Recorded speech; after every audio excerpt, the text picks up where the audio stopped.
Hi, this is Educational Analytics, and in this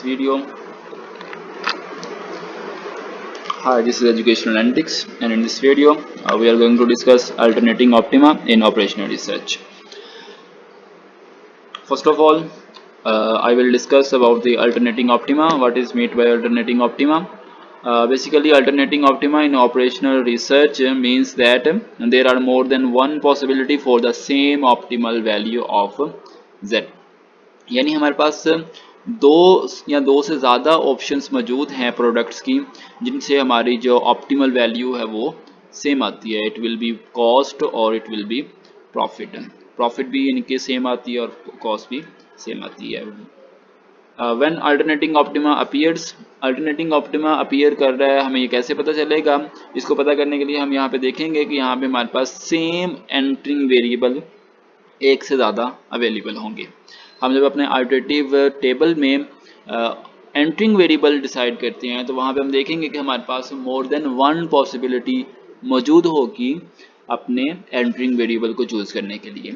so when we see more than one possibility about the entering variable, then it's confirm there are more than one possibility of optimal value.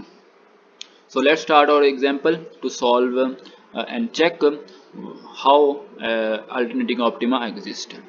हमारे पास जो question है, this is a LP model which is a maximization of z 2x plus 4y and subjected to some constants.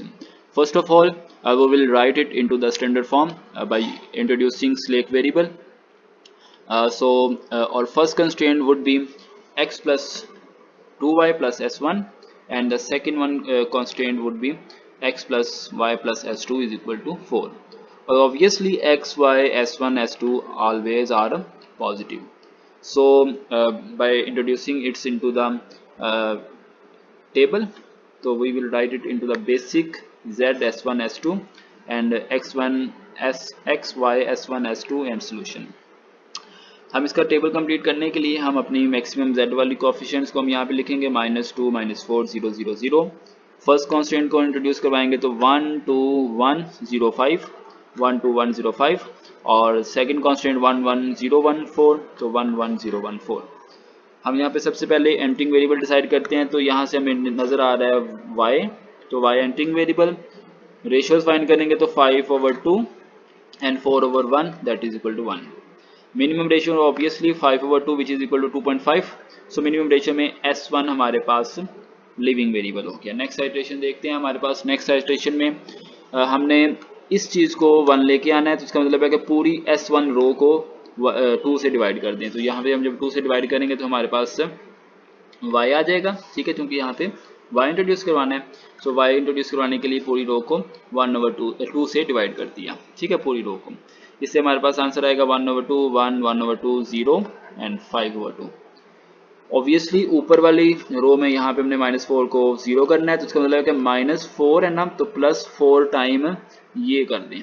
ठीक है, तो इसका मतलब है कि +4 टाइम y वाली रो हम ऐड करेंगे z वाली रो में. तो यहाँ पे हम देख सकते हैं कि -2 + 4 टाइम ये वाला एलिमेंट, -4 + 4 टाइम ये वाला एलिमेंट, 0 + 4 टाइम ये वाला एलिमेंट और 0 + 4 टाइम 0 एंड 0 + 4 टाइम 5/2. इसको सॉल्व करें तो हमारे पास आंसर आएगा 0 0 2 0 10. ऑब्वियसली सिमिलरली हम नीचे वाले को भी ऐसे सॉल्व करेंगे. नीचे वाला 1 है तो इसको 0 करने के लिए हम जस्ट s2 वाली रो में से y को माइनस कर देते हैं. तो ये सिंपल वैसे ही बन जाएगा 1 - 1/2 1 - 1 0 - 1/2 और 1 - 0 और 4 - 5/2. तो जब इसको सॉल्व करेंगे तो हमारे पास आंसर आ जाएगा 1/2 0 1/2 1 3/2. यहाँ पे देखिए तो हमारे पास कोई भी एंटरिंग वेरिएबल हमें नज़र नहीं आ रहा. ठीक है, सारी पॉजिटिव है, इसका मतलब है कि this is optimal solution. But यहाँ पे एक चीज़ ऑब्जर्व करें कि हमारी कंपनी जो है वो दो तरह के प्रोडक्ट्स बनाती है, एक्स और वाई. यहाँ पे हम ये देख सकते हैं कि हमें जो नज़र आ रहा है वो वाई हमें कुछ प्रोडक्ट नज़र आ रहे हैं, यानी कि ये कहना चाहते हैं कि हमारी कंपनी वाई वाले प्रोडक्ट बना ले लेकिन एक्स वाले प्रोडक्ट ना बनाए. क्या ये अच्छी ऑप्शन है? आई थिंक हमें ये चाहिए कि हमारी जो कंपनी में दो प्रोडक्ट्स अगर बनते हैं या मार्केट में दो प्रोडक्ट्स की डिमांड है तो हमें दोनों ही प्रोडक्ट्स बनाने चाहिए. बिकॉज जब मार्केट में दो प्रोडक्ट्स की डिमांड है तो हम एक प्रोडक्ट बनाएंगे तो ऑब्वियसली मार्केट में दूसरे प्रोडक्ट की शॉर्टेज हो जाएगी। तो इसका मतलब है कि यहाँ पे हमें एक ऑप्टिमल वैल्यू तो ये मिल रहा है, ये ऑप्शन तो मिल रही है, लेकिन इसके ज़्यादा एक और ऑप्शन भी अवेलेबल है। वो ऑप्शन क्या अवेलेबल है, हमें यहाँ पे एक और एंटरिंग वेरिएबल डिसाइड करना चाहिए और देखना चाहिए कि इसके अलावा और कौन सी पॉसिबिलिटी अवेलेबल है। एक तो ये पॉसिबिलिटी है ना कि x0 y is equal to 5/2, तो कोई और पॉसिबिलिटी भी देखेंगे जिससे हमें मैक्सिमम z जो है ना 8 ही रहे, सॉरी ये 10 रहेगा क्योंकि यहाँ पे 10 है ना, तो ये 10 रहेगा। तो उसके लिए हम क्या करते हैं, y तो ऑलरेडी एंटरिंग वेरिएबल हमारा बेसिक वेरिएबल है, तो x चूंकि हमारे पास नॉन बेसिक में तो हम इसको बेसिक में ऐड करके देख लेते हैं, ठीक है। और देखा जाए तो हमारे पास ये भी तो 0 था, इसको हम क्यों नहीं लिया, क्योंकि ये तो ऑलरेडी बेसिक में मौजूद था, तो इसको हम कभी भी नहीं ले सकते, ठीक है। और ऑब्वियसली S2 जो S1 है ये ऑब्वियसली 2 है, हमने तो ऑब्वियसली छोटे वाला लेना होता है ना, नेगेटिव वाला। तो यहाँ पे हम क्या करेंगे, x को एंटरिंग वेरिएबल चूज कर लेंगे, ठीक है, वही बात होगी यहाँ पे हो गई।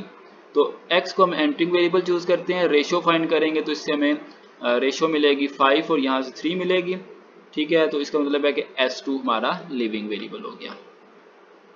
फर्दर हम इसको डिवाइड करते हैं, तो हमें यहाँ पे 1 लेके आना है, तो इसको 2 से मल्टीप्लाई करते हैं, तो हमारे पास आंसर आ जाएगा 1 0 -1 2 3। फर्दर इसके ऊपर वाली 0 तो ये ऑलरेडी 0 है, तो इसको हम कुछ भी नहीं कहेंगे, तो ये वैसी की वैसी लिखी गई, ठीक है। ये वाली हमारे पास 0 लेके आना है, तो इसका मतलब है कि हम इसको 2 से मल्टीप्लाई करते हैं x को और इसमें से माइनस कर दें। यहाँ हम ऐसे सिंपल कर सकते हैं कि हम y में से S2 को माइनस कर दें, तो सिंपल हमारे पास 0 1 1 -1 1 आ जाएगा। तो ये हमारे पास अगेन ऑप्टिमल सोल्यूशन आ गया, ठीक है। देखा जाए यहाँ पे हमारे पास x की वैल्यू 3 है और y की वैल्यू 1 है, तो इसका मतलब है कि जो हमारे पास एक और पॉसिबिलिटी मौजूद है कि x हम 3 बना लें और y 1 बना लें, तो ये हमारे पास मैक्सिमम प्रॉफिट 10 ही रहेगा।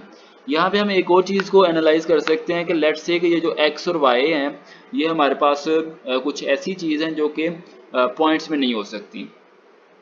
फॉर एग्जांपल हम कॉटन की बात करते हैं, या फॉर एग्जांपल हम कंप्यूटर्स और लैपटॉप्स की बात करते हैं, तो कंप्यूटर और लैपटॉप्स हमेशा होल नंबर्स में ही होंगे, यानी कि 1 कंप्यूटर और 3 लैपटॉप्स इस तरह हो सकते हैं। कभी भी ऐसे नहीं हो जाएगा कि 2.5 लैपटॉप्स हो जाएं, ऐसे तो कभी भी पॉसिबल नहीं है। तो यहाँ पे हमारे पास ये वाला जो ऑप्शन है ये ज़्यादा सूटेबल है, ज़्यादा करेक्ट हमारे पास ये ऑप्शन है।